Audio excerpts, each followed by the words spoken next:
bro, because like I said, I applaud you, and I know what you've been through, and I understand that because I went through the same thing, and I was in an environment with people that were actually innocent and did 30 and 35 years and grew up in the prison system. And like there was like a voice in the wilderness. But talk about, give our audience a view of how when you finally got the news that the criminal injustice system had to reckon with their setting you up and had to let you go. Can you give our audience what it felt like to be able to say that finally I'm out of here and I don't have to worry about dealing with this insanity no more and can go on to do greater things? I just want to back up quickly. I'm an anti-capitalist as well, right?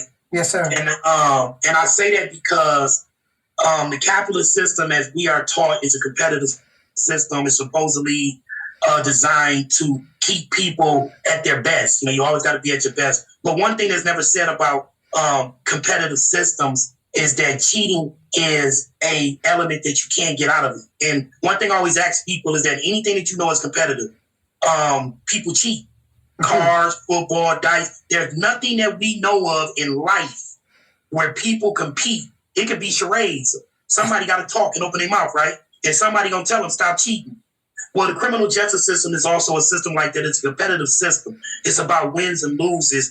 And because it's predicated upon competitive values, cheating is an integral part of it. And this is the reason why I'm anti-capitalist. It's one thing to create a system where someone cheats.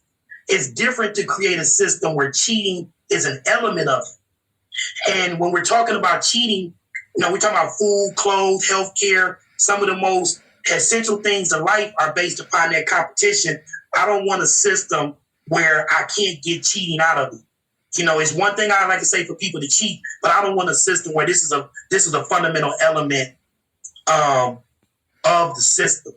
Having said that, when there were all sort of fingerprints, DNA evidence that was just completely hidden and never given to us.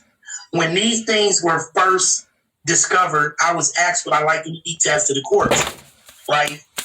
It was tasked to the Michigan State Police because the Detroit crime lab, or where I'm from, had been closed down because of just flat out lying. That's right. There's no other way to say it. They were just lying about their findings, right?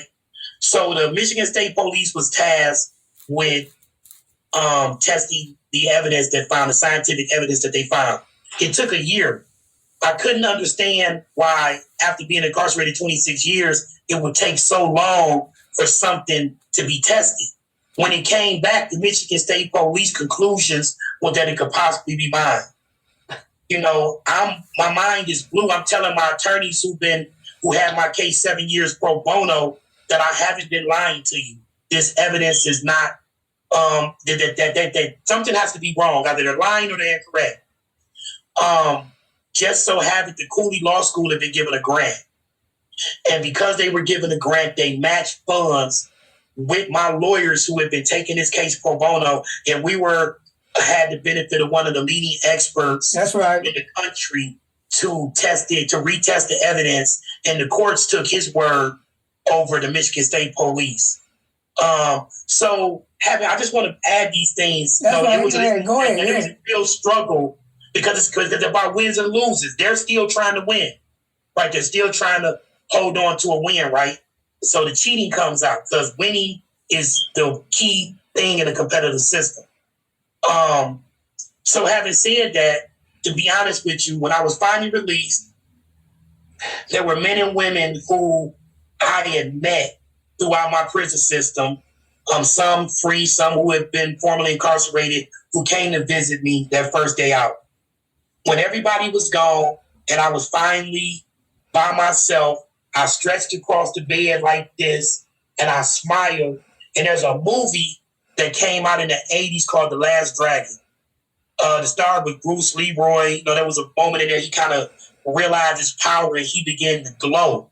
That's how I felt. I felt like pure electricity was running through my body. I tell people for the almost my entire prison system, for 14 to 18 hours each day, I was on a typewriter, I was in a book.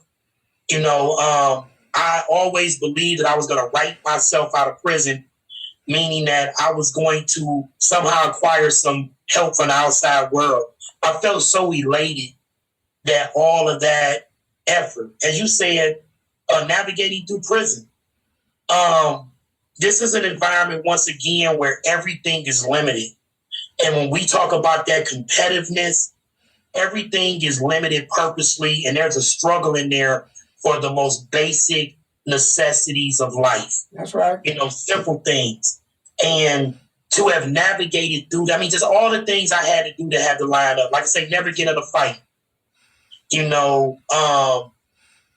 Never really having to interact in that, right?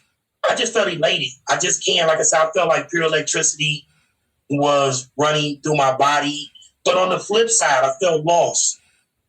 When I came out, there were few things to remind me of the world that I knew, even people, because most of the men and women that I knew at age, when I left, we were all children. These were people who had, in their adult lives, fathers, mothers, grandparents, they had careers.